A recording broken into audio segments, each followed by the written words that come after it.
Hello，大家好，我係游展龍 Tony 師傅。今次同大家講下咩？就講下呢一啲咧，大家可能睇過一啲運程書啦，或者可能有啲人睇過啲相士咧，會講你今年可能有啲空星啦，或者啲大劫星嘅。咁究竟點樣去做咧？我哋原來可以用一啲咧風水上邊嘅簡易嘅方法咧，幫你去化解嘅。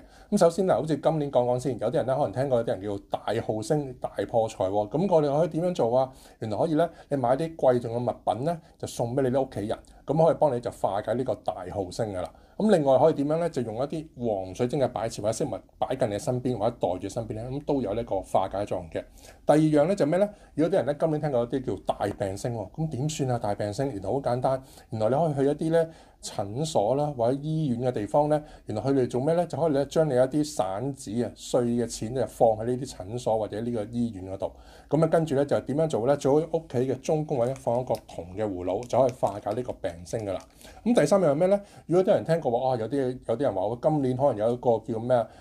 汽車會發生意外啊，或者有啲嚴重嘅交通意外，咁點算啊？原來你可以好得意嘅，去下啲遊樂場咧玩一玩啲碰碰車咁樣，都係有一個簡單嘅化解嘅。咁另外做喺屋企咧點樣？喺東北位置咧放一個咧叫做銅太極，呢個就可以化解一啲大災大煞嘅啦。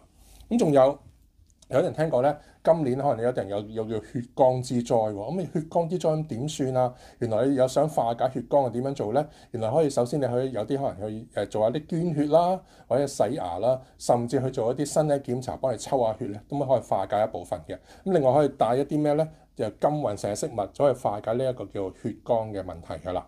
咁仲有第五樣係咩咧？第五樣有啲人聽過話，今年可能犯呢叫是非嘅問題喎。咁樣點樣化解呢個是非嘅問題啊？最好咧你就喺屋企嘅我哋叫做位置，就擺一個叫紅色嘅晶石，就可以化解呢個是非嘅問題啦。有都可以點樣咧？去下一啲法院啦，或者嘅地方咧，咁啊兜個圈咁樣啦，即係好似意思講已經去過呢啲地方啦，咁就唔會再去噶啦。咁啊，我哋而家今日咧就講咗呢幾樣嘅化解呢啲空星嘅方法。咁多謝睇我哋嘅視頻啦。咁有時間我哋再會講其他唔同嘅嘢嘅。好，遲啲見。